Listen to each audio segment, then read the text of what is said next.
Hi YouTubers, this is another video from your friendly neighborhood reviewer, Evelyn. Today's video, we're going to be reviewing the K-drama thriller, A Superior Day, also known in the proper Korean name, Owolhan Haro. I've watched the first 2 episodes since this is a recent series that came out. The story is essentially about a fighter/paramedic, Lee Ho-chol. He has one unlucky day as he was responding to a call on a block of flats. He hears screams coming out from an apartment, so he decides to investigate, which is always a bad sign if you hear blood-curdling screams coming out from an apartment. As he gets closer to the apartment where he hears the screams, he manages to intercept the attacker, who goes and swings open the door and slashes Lee Ho-chol right in the eye.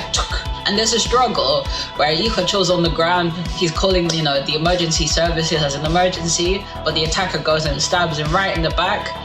And the attacker runs off. But before Lee Ho-chol blacks out, he sees the murder scene that gets left behind, where there's a woman in the chair. Looks like she's apparently been strangulated, stabbed, God knows, because in this series they like to blur out the explicit things.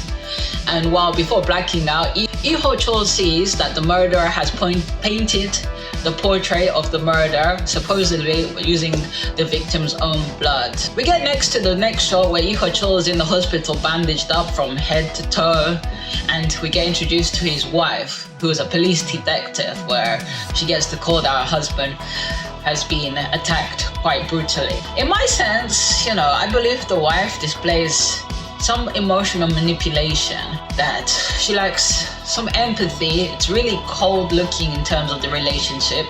I can understand that the wife is anxious. She would rather keep her husband and daughter that they have in a crystal box, but she goes and tells her husband not to tell anything to the police. He doesn't remember anything, which I found to be quite ironic, as she's a police officer, and you can kind of see, I don't know whether she doesn't believe the police could do a good job, but she says that she will be willing to take the consequences if it meant her husband and daughter would be safe.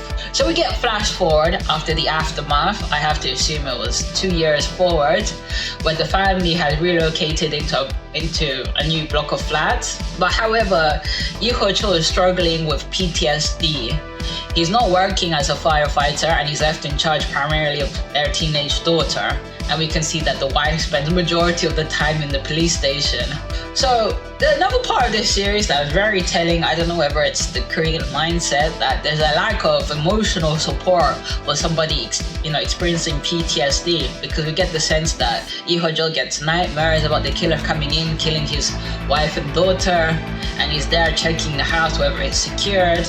But as he goes to speak with the doctor, that we get a voiceover, the doctor's like, I can't sign you off, taking time with PTSD is not quick.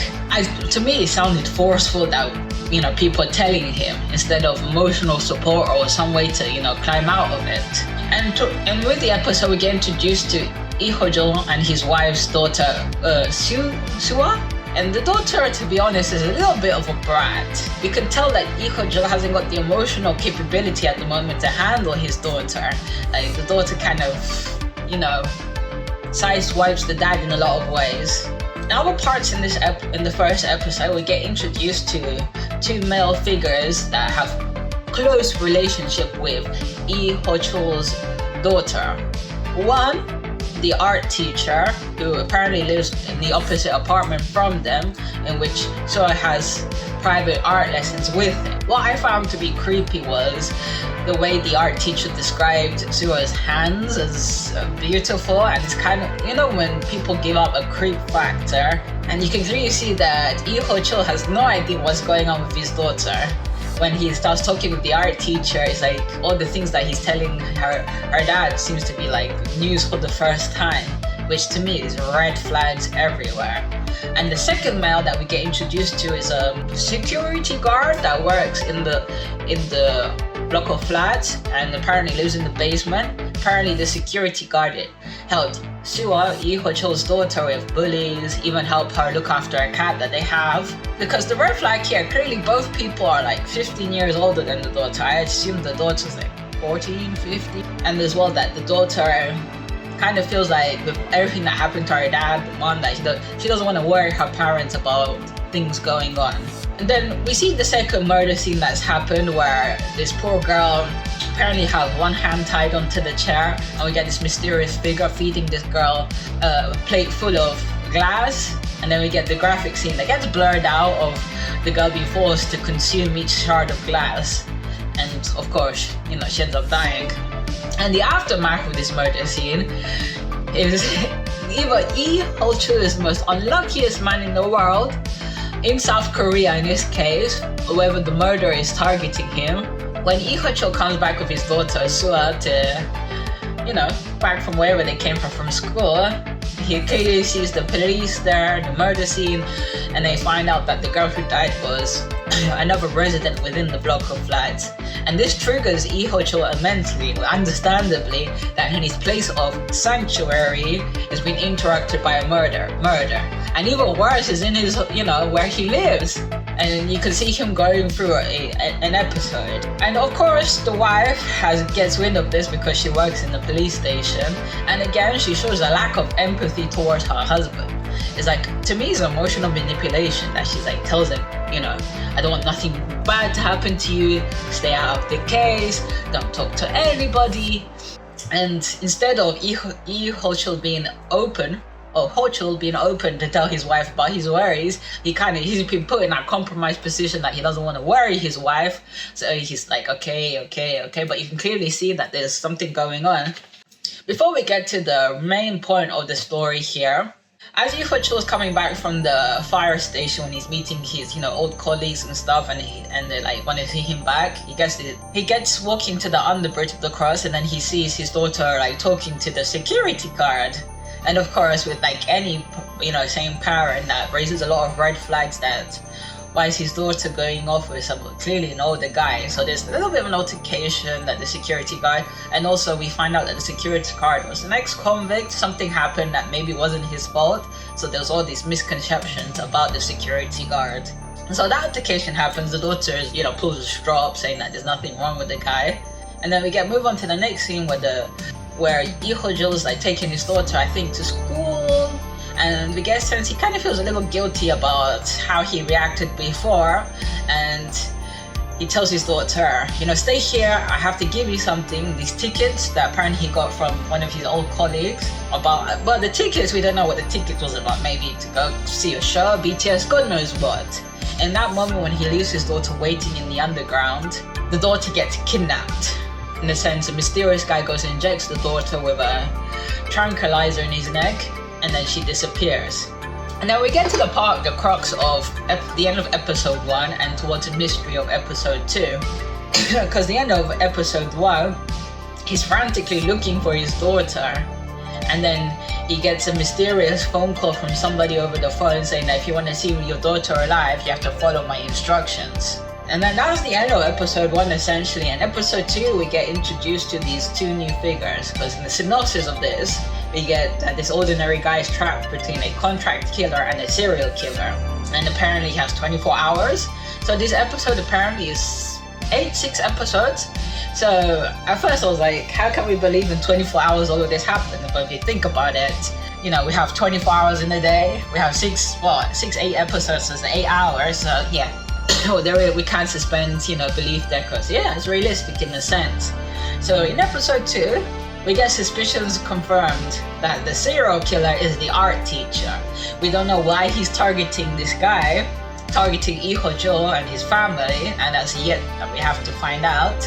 And then we get the point of view from the contract killer that gets released from jail on a special day pass. We don't know why, and what his purpose is for kidnapping Sua, Lee Ho-chul's daughter, and what's the implications of, with the wife that apparently is oblivious to everything, because in the first episode we see the wife kind of trying to investigate the murders, but we don't get nothing more from that. And all of the second episode is Lee Ho-chul trying to figure out what does this guy want from him, And then he gets to the, an altercation with the security guard where he clearly goes into the basement and he sees pictures. But when he goes into the security guard's, home, apparently he lives in the basement in a block of flats, and then he sees photos everywhere of his daughter with the security guard. And when I saw that, I was thinking, oh my god, something more sinister was going on here.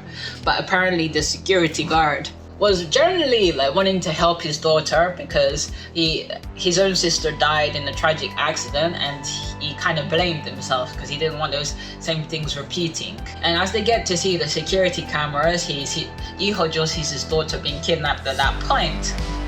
And then the security guard goes and helps Lee Ho-jul, saying that he wants to help, and then Lee Ho-jul realizes that it's wrongly misjudged the security guard.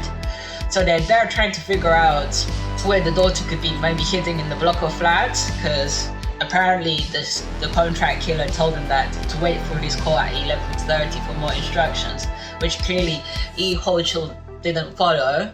So they kind of figured that his daughter could be in some part of the building. So the security guard takes out the blueprint and they go and start investigating. The security guard finds the ribbon that the daughter has, but unfortunately when Lee Ho-jul gets the phone call from the security guard to come back down, the contract killer is there holding a gun to the security guard's head, and there's an altercation there where the security guard apparently knew how to fight. And they're fighting, but the contract killer unfortunately stabs the security guard many times. But Lee Ho-jul grabs the fire extinguisher and manages to run off with the security guard with arm on the shoulder. But the security guard is dead, so it's just like, oh my god, we see things going downhill. And while Lee Ho-jul goes and puts in the emergency, signals where everything starts to close down, they get trapped in the elevator where the boy's dead and Lee Ho-jul's trying to figure out what to do next, and then the contract killer is there. He goes and tells him, why did you waste my time? Your daughter's going to die. And we see the pure terror in Lee Ho-jul's face when he goes and then has to beg the contract killer not to kill his daughter, saying that he's willing to do everything, he's willing to do anything. So the security guard, through the gap within the emergency elevator, throws him the telephone and tells him that the security guard died and it was his fault. So that's essentially episode 1 and 2. We have yet to find out the reasons why this poor guy has been targeted since the beginning. I have maybe a feeling that the contract killer was maybe hired by somebody else, because the serial killer targeted other women. Apparently they dubbed the serial killer rich girl killer. Apparently maybe he targets women of high class of society, and maybe one of his victims' father or dad was a billionaire and kind of knew that Lee Ho-jul was the only witness to the crime, but maybe felt like Lee Ho-jul wasn't really telling the truth. That has yet to be revealed, because Lee Ho-jul keep on saying that he does remember, but I kind of think he does remember the guy's face. But at this point, when you've told a story so much, you have nothing but just to carry on with the story. What do I think so far, episode 1 and 2? It kind of shows, parents are not perfect, and sometimes, the trauma the children get not noticed. And what is evident, the mental health support here for the poor guy is non-existent. The wife comes across as cold, desperate. I understand she loves her husband and daughter, but the lack of emotional support there is non-existent. Well, anyway, YouTubers, this is the end of the video. I just want a big shout out and a big thank you to everybody that subscribed. Thank you so much. As I said again, this channel is dedicated to anybody that likes TV shows, K-dramas, anything out of the ordinary, and I like to talk about different things. Also, see my true crime video, and let me know if you want to see that up next. So, as I always leave you, stay safe, stay true, and goodbye.